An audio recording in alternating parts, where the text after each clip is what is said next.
Hi, everyone. It's me, Krylios, Team Racing Productions MC and producer. And it's my pleasure to welcome here with us Mikael from EOPTIKX. Welcome.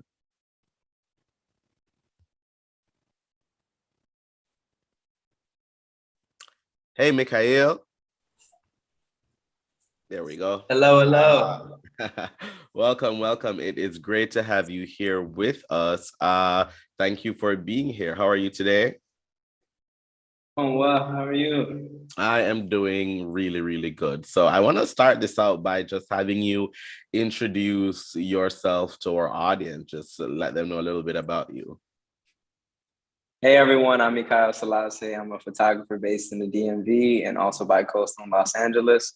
I'm from Ethiopia, and just thank you for having me, bro.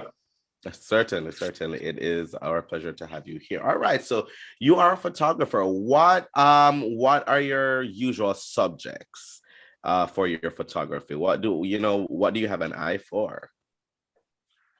A lot of times I find myself photographing people of color, Hmm. whether that's, graduates, even kids, celebs, anything like in that spectrum. But I also photograph, the world, landmarks, landscapes, street photography, fashion photography. Like it just stems in all different spectrums, and a lot of times I try to keep it creative in a lot of ways. Certainly.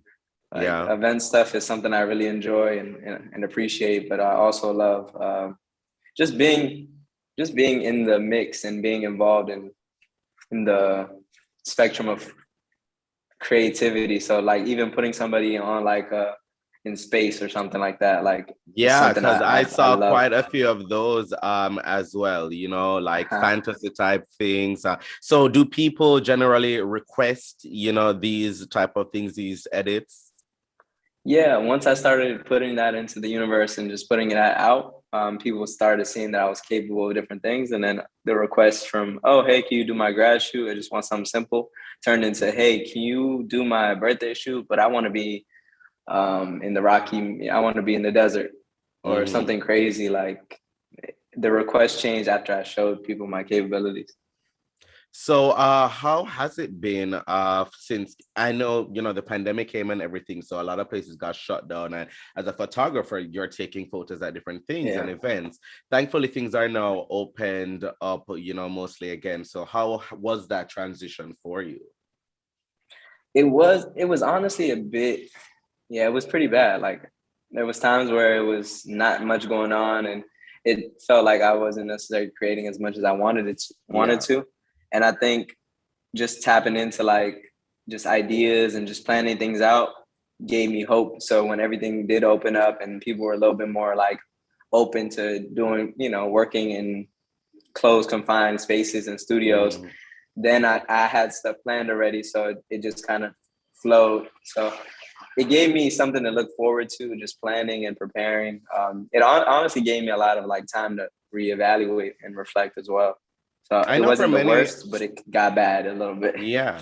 Well, I know for many creatives and many artists during that time, there was a lot of time to self-reflect, and there was also a lot of time to kind of, hone your craft in a different way. You know what I mean? Like experiment with Mhm. stuff, learn other stuff, new things, or just even spending more time on your art, developing new things and, going through new ideas. Did you experience that as well?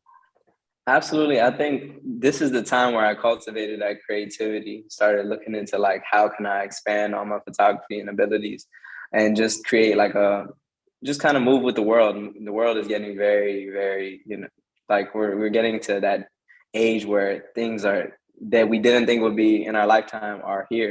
Yeah. So just being able to like transition with the world and stay current is very important. So like using that time in the pandemic to kind of catch up and try to like further myself was important.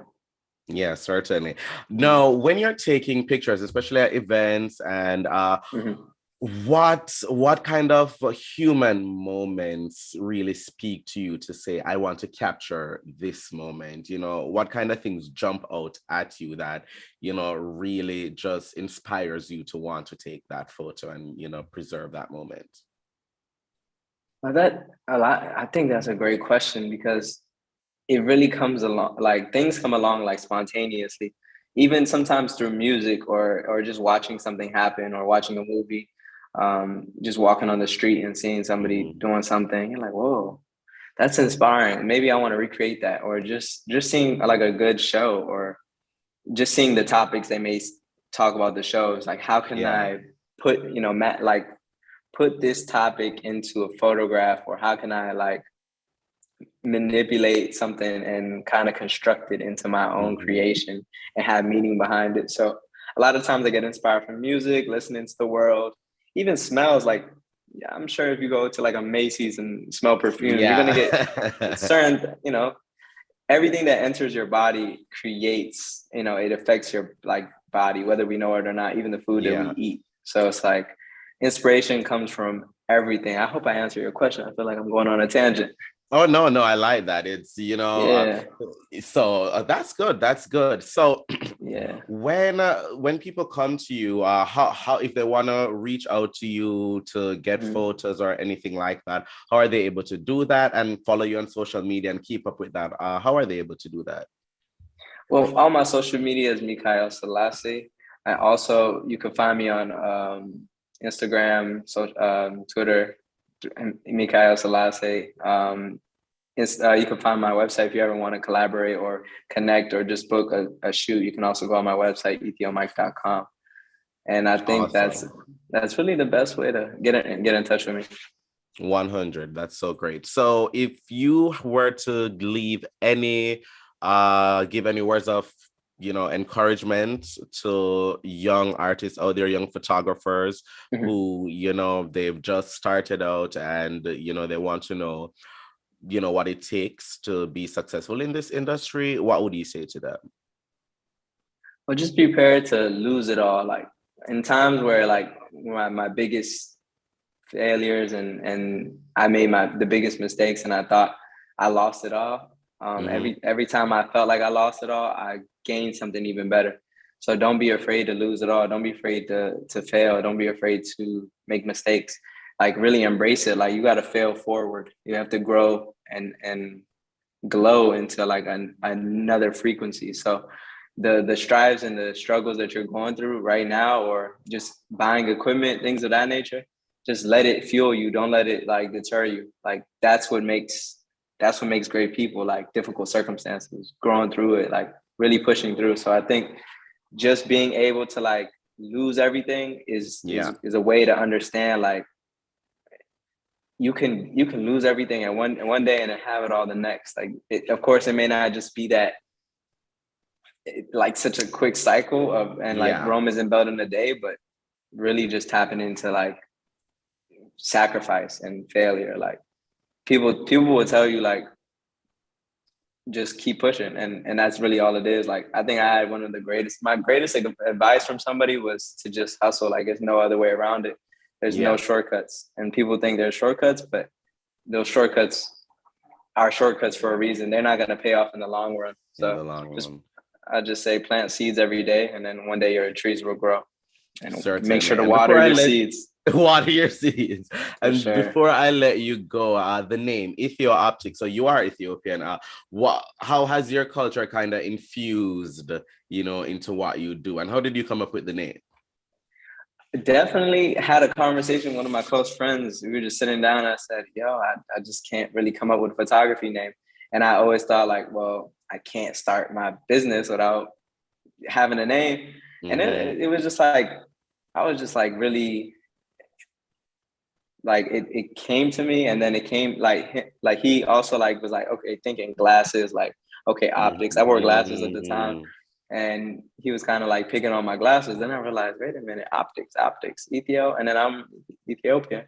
Might as well use that to be my brand name. So I definitely was like, this is dope. Let me go through with that. And honestly, that's really how I was born.